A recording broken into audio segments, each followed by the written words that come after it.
Hi guys, it's me Mario and welcome to my video. So for today's video, gagawa tayo ng tuna tinapay. So nakita ko lang to sa FB and gagayahin natin siya. So ito ang mga ingredients. Una ang breadcrumbs, egg o itlog, cheese, tuna can, and bread. So simulan na natin. Unang gagawin natin is bubuksan natin ang tuna can and i-drain natin siya. So yan, habang binubuksan natin, hintayin lang natin. Yan, ngayon lagay natin siya sa strainer para maalis ang kanyang sauce o sabaw. Yan, para ma-drain natin siya, kailangan mo lang matirang sabaw. Basta dry siya. Yun na yun. Next naman, sunod natin ang sibuyas kung saan ngayon ay kinakat na natin siya, ni-slice natin siya maliliit. Dalawa yung ginawa kong sibuyas kasi masyadong malaki yung tuna can.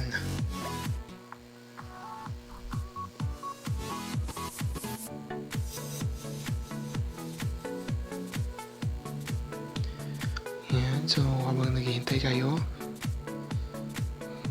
parang hanggang ngayon naghihintay ka pa din, di ba? After naman ng paghihiwa ng sibuyas, ang next naman natin gagawin ay yung mayonnaise. Pag-mix natin ng sibuyas, mayonnaise at tunan na din rin natin. Dahil wala kaming mabiling mayonnaise dahil sa nangyayaring quarantine ngayon sa buong Pilipinas, sa buong Luzon. Yan, so yung natitira na lang sisimutin natin, yung nakita ko sa ref. Yan, so pag mas madami mas masarap daw, pero dahil kukunti na lang ang ating mayonnaise, so pag titisan natin siya, so titikman natin kung masarap mamaya.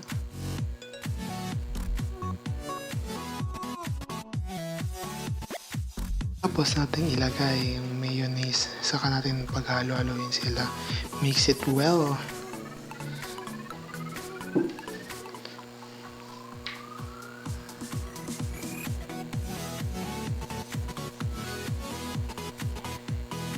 Halo lang tayo ng halo.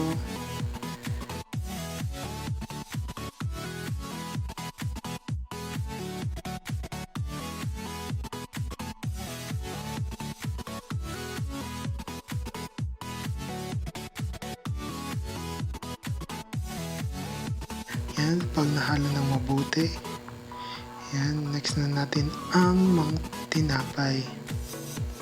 Pero muna kuha tayo ng lagyan. Ilagay natin sa tinapay. Ano daw? Yan, so nakuha mo tayong dalawa. At hiwain natin yung gilid, yung brown. Hindi dapat siya makasama. So yun, nasira pa dahil hindi matulis yung kutsilyo. Yan, hiwa-hiwa. So habang naghiwa, mag-ingat po tayo sa COVID-19 at huwag na lang po tayong lumabas at sumunod na lang sa mga kinauukulan. Yan, pag nakat mo na ang pag nakat mo ng gilid-gilid niya, ngayon is i-flat mo siya. Kung wala kayong roller, baso, pwede yan, basta pinimisan nyo.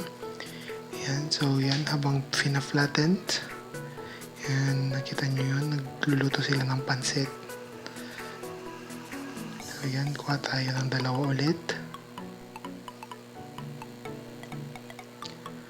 So slicein ulit natin sa lahat ng sides. Pwede naman kainin yan.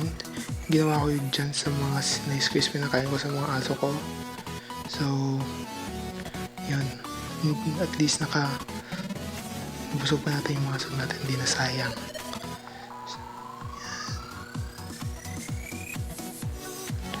So yan, nahati ulit natin. So ang gagawin ulit natin is pa-flat natin gamit ang baso.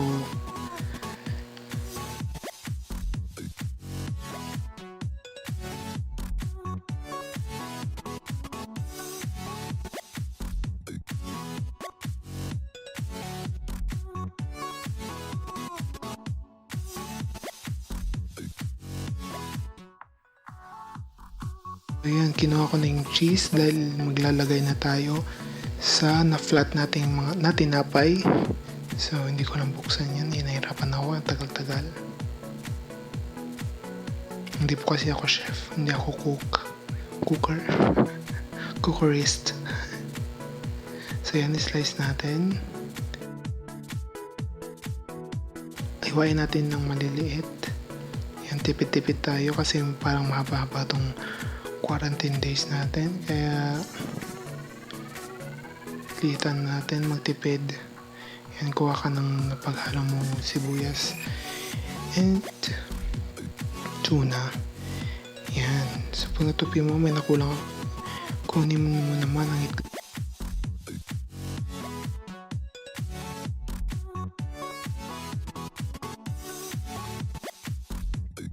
Pangdikit natin sa tinapay para mag-close sila. So, bati-bati lang tayo dyan. Yan, so nabati natin. So, malinis yung kamay ko. Kaya, ako kami lang din naman kakain. So, okay na yan. So, ginawa ko siyang pan-ensaymada para mag-totally close siya, para mag-lock siya. Yun.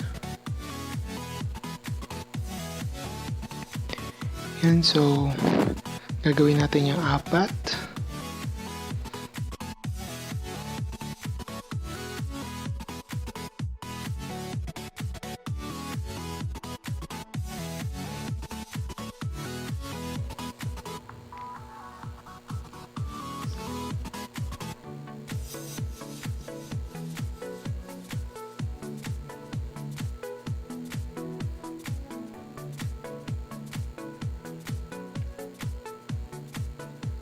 Dapat laging sakto yung kinukuha niyang tuna pag hindi kasi sasabog siya. Hindi siya magko-close. So yan, parang siya nangyari kanina.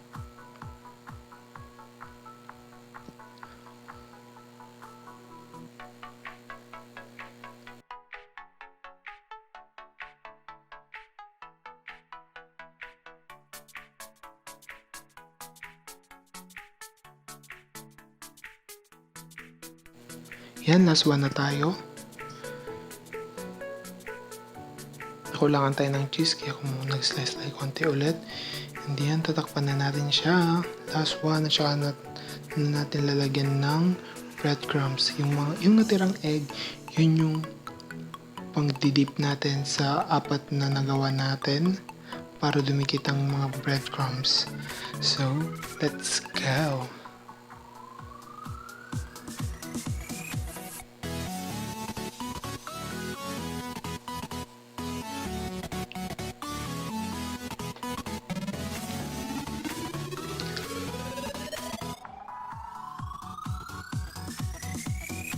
So yan, nilalagyan na natin ng breadcrumbs ang nagawa natin.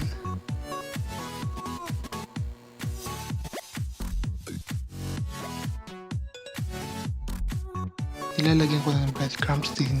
Sinalang ko na yung wali. So yan na siya. Lalagyan na natin muna ng mantika. So inubos ko na yung mantika namin. Delikado ng buhay namin.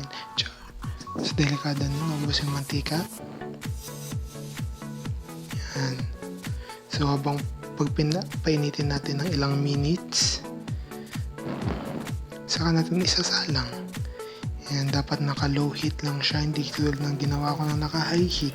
Kaya pinagalitan ako. Yan, so pag nakikita nyo siya nag-golden brown, hindi brown na brown, golden brown.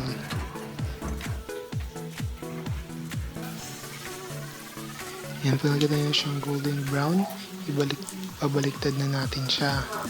At i-golden brown din natin yung side niya. Isang side. Yan, hirap na hirap. Dalawa. Yung isang kamay nakahawak sa camera. Yung isang... Yan, tapos na. So, yan ang aking tuna tinapay DIY. Thanks for watching.